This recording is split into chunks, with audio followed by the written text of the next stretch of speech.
Hi hello నమస్తే. నేను కృష్ణాంజనేయులు. ఎప్పుడైనా సరే విపత్తులు, ప్రమాదాలు, అనుకోని ఇబ్బందులు ప్రజలకు ఎదురైతే ప్రభుత్వాలు ఎలా అయితే బాధ్యతగా వ్యవహరిస్తాయో ప్రజలు కూడా అదే బాధ్యతగా వ్యవహరించాలి. చాలామంది ఇలాంటి బాధితుల వైపు నిలబడి సహకరించాల్సినటువంటి అవసరం ఉంటుంది. ప్రభుత్వాలతో పాటు మీడియా కూడా కీలకమైనటువంటి బాధ్యతను నిర్వర్తించాల్సి ఉంటుంది. విజయవాడ వరదల విషయంలో, విజయవాడ కొన్ని ప్రాంతాలు మునిగిపోయినటువంటి నేపథ్యంలో, అక్కడ మరణాలకు సంబంధించినటువంటి విషయంలో, అక్కడ బాధితులకి సహాయ సహకారాలు అందుతున్నటువంటి తీరు విషయంలో మీడియా ఉన్నది ఉన్నట్లు, కళ్ళకు కట్టినట్లు బాధ్యతాయుతంగా అన్ని విషయాలని, వాస్తవాలని వెలుగులోకి తీసుకొచ్చేటువంటి ప్రయత్నం చేస్తుంది. ఈ విషయంలో తెలుగు మీడియా చాలా బాధ్యతగా వ్యవహరిస్తుంది అనటంలో ఎటువంటి సందేహం లేదు.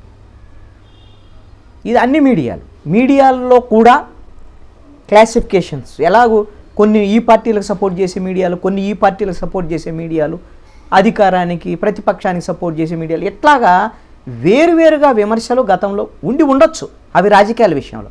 కానీ వరదల విషయంలో మాత్రం ఈ విధమైనటువంటి పక్షపాతాన్ని మీడియాలు వ్యవహరించలేదు.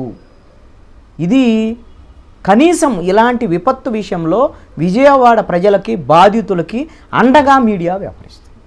చాలామంది మీడియా ప్రతినిధులు ఈ రోజున ప్రమాదకరమైనటువంటి పరిస్థితుల్లో కూడా ఆ వరదల్లోకి పడవలు వేసుకొని, మరి సొంతగా పడవలు మాట్లాడుకొని వేసుకొని తిరుగుతూ ఎక్కడైతే బాధితులు ఉన్నారో వాళ్ళ సమస్యలు ఏంటి వాటిని ప్రభుత్వం దృష్టికి తీసుకొచ్చేటువంటి ప్రయత్నం చేస్తున్నారు. చాలామంది ఆవేదన వ్యక్తం చేస్తున్నారు అక్కడ జరుగుతున్నటువంటి పరిణామాలని చూసి. అయితే ఇప్పుడు తెలుగుదేశం, జనసేన, బీజేపీ అధికారంలో ఉన్నాయి. ఈ మూడు పార్టీలు అధికారంలో ఉన్నటువంటి మాట వాస్తవమే. రాజకీయంగా ఈ మూడు పార్టీలకు సహకరించేటువంటి కొన్ని మీడియాలు ఉండొచ్చు రాజకీయ అంశాల్లో. కానీ వరదల విషయంలో కూడా ఆ మీడియాలు కూడా ఎక్కడా కూడా ప్రభుత్వం చేసినటువంటి తప్పులుగానే చూపిస్తున్నాయి. అదేవిధంగా ఇంకా ఏమైనా వరద బాధితులకి ప్రభుత్వం సహాయ సహకారాలు అందించడంలో వైఫల్యం ఉంటే ఇది ఖచ్చితంగా వైఫల్యం, ఇది ప్రభుత్వం మీరు సరిదిద్దుకోండి అనేటువంటి విషయాన్ని చెప్తాను.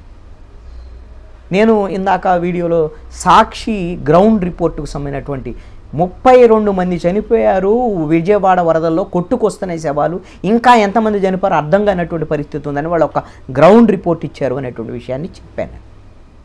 అయితే అది వైఎస్ఆర్ కాంగ్రెస్ పార్టీ పేపర్ కాబట్టి వాళ్ళు అలా రాశారు అని మీరు గమనిస్తే ఈనాడు పత్రికలో కూడా చాలా స్పష్టమైనటువంటి గ్రౌండ్ రిపోర్ట్ వాళ్ళు రాసినటువంటిది. మొత్తం 3వ రోజు కూడా ముంపులోనే ఉంది. నిన్న 3వ రోజు అంటే ఈరోజు 4వ రోజు కూడా ముంపులోనే ఉంది విజయవాడ.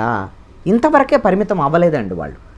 ఇదిగోండి చూడండి, వరద నీటిలో మరణ మృదంగం, మనుషులు చనిపోతున్నారు అనేటువంటి మాట వాస్తవం.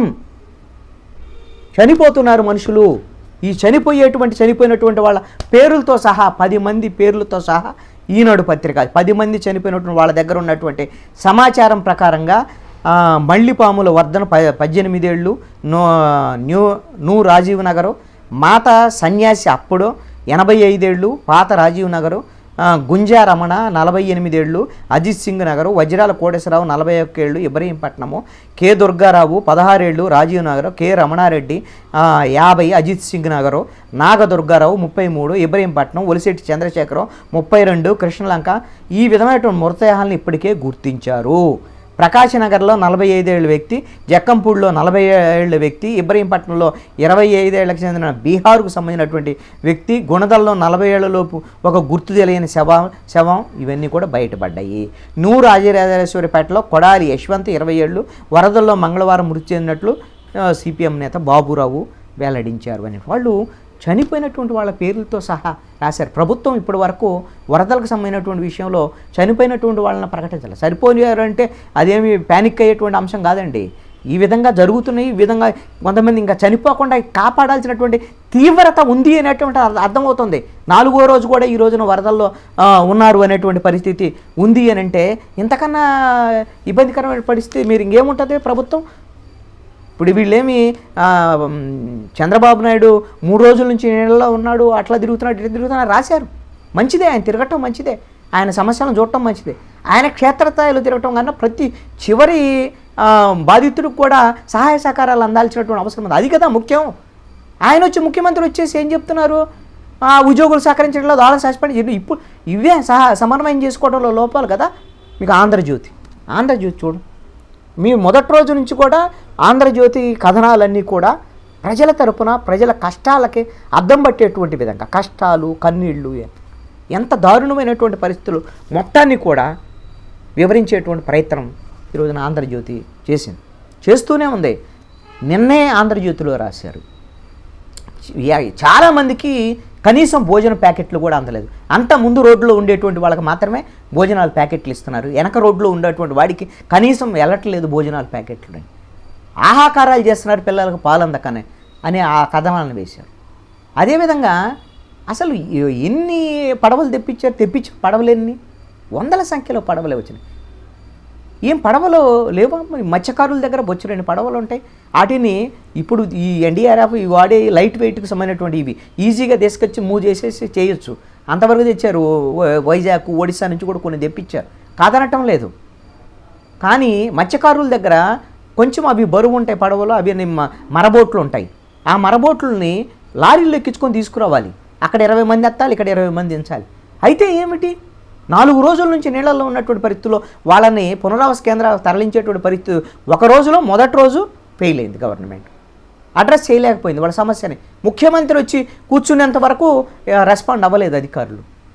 మరి గవర్నమెంట్ ఏం చేస్తుంది?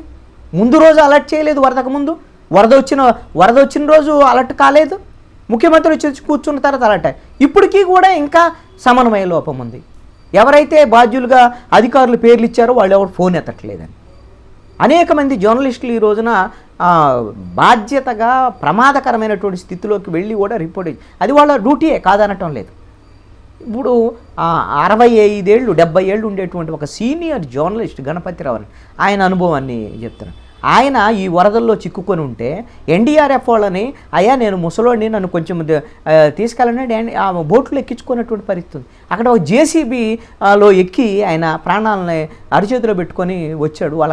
వాళ్ళ అపార్ట్మెంట్లో సంబంధించినటువంటి వాళ్ళందరూ కూడా ఇప్పుడు కూడా ప్రాణాలు అరిచేతిలో పెట్టుకొని ఉన్నారు అనేటువంటిది ఆయన రాసినటువంటి ఎక్స్పీరియన్స్. మహా టీవీకి సంబంధించినటువంటి చైర్మన్ వంశీ, ఆయన చైర్మన్గా ఉండి కూడా నేరుగా వచ్చి వరదల్లో ఆయన రిపోర్టింగ్ చేయటమే కాదు, వరదల సమస్యలు తెలుసుకోవడం, బాధితులతో మాట్లాడటమే కాదు, మహా టీవీ తరఫున అనేక మందికి ఫుడ్ ప్యాకెట్స్, ఇతర అవసరాలకు అవసరమైన వాళ్ళు పంచినటువంటి పరిస్థితి ఉంది. ఇది బాధ్యతగా అందరూ ఎవరి స్థాయిలో వాళ్ళు సహకరించాల్సింది, దాంట్లో తప్పేం లేదు, మంచిది కూడా. సహకారం కన్నా కూడా ప్రభుత్వానికి ఈ పునరావాసాల విషయంలో జరిగే లోపాలు, ఇంకా ఎంతమందికి పునరావాసం అందాలి, ప్రాణ నష్టం జరగకుండా ప్రభుత్వం ఎలాంటి చర్యలు తీసుకోవాలి ఏమిటి అనేటువంటి దాని మీద మీడియా దృష్టి సారించి అలాంటి కథనాలని ప్రభుత్వానికి తెలియజేసేటువంటి విధంగా చేయాల్సినటువంటి అవసరం మీడియా మీద ఉంది. ఆ పాత్రని అన్ని మీడియాలు, ప్రింట్ అండ్ ఎలక్ట్రానిక్ మీడియాకి సంబంధించి నేను కొన్ని పేర్లు మాత్రం చెప్పాను, మీడియాలకు సంబంధించినటువంటి అన్ని మీడియాలన్నీ కూడా బాధ్యతగా వ్యవహరిస్తున్న విజయవాడ వరదల విషయం. ఇది అప్రిషియేట్ చేయాల్సినటువంటి విషయం. అదేవిధంగా ఇప్పుడు ప్రభుత్వం ఏం చెప్తుంది, ఈరోజు కొత్త అంశాన్ని మీరు వాట్సాప్ గ్రూపుల్లో, మీరు మీ సోషల్ మీడియాలో ఎక్కడైనా సరే లేనటువంటి విషయాలని, భయకంపితులను చేసేటువంటి విషయాలని బయటికి చెప్పొద్దు, బయటికి వెళ్ళదు, అలాంటి వాళ్ళ మేము చర్యలు తీసుకుంటాం. ఎందుకు ఈ బెదిరింపులు? ఏవైనా సరే అక్కడ జరుగుతున్నటువంటి పరిణామాలు సోషల్ మీడియాని ఎవరు ఆపలేరు కదా, జరుగుతున్నటువంటి వాటినే చూపిస్తూ ఉంటారు, అంతే కదా. వాటికి బెదిరించాల్సినటువంటి అవసరం లేదు. ప్రభుత్వము ఒకవేళ ఫెయిల్ అయితే, ఇబ్బంది ఉంటే దాన్ని సరిదిద్దుకోవడానికి ప్రయత్నం చేయండి. భవిష్యత్తులో ఇంకా 2-3 రోజులు ఇంకా ఉంది, దీనికి సంబంధించినటువంటి చాలా నష్టాలు ఉన్నాయి భవిష్యత్తులో, అవి జరగకుండా చూడండి. కనీసం వాటిని తీసుకోండి, మీరు విమర్శలుగా కాకుండా సూచనలుగా తీసుకోండి. మీడియా చెప్పేటువంటి వాటిని, సోషల్ మీడియాలో వచ్చేటువంటి వాటిని తీసుకోండి, విమర్శలుగాను ఇటుగా తీసుకోవచ్చు. ప్రభుత్వం రెస్పాండ్ అవ్వటం అనేటువంటిది మాత్రం సిన్సియర్గా ఉంటే జరిగినటువంటి నష్టానికి ప్రభుత్వమే బాధ్యత అనేటువంటి ఒక అపవాదు ప్రభుత్వం మీద ఉండకుండా ఉండేదానికి ఉంటుంది.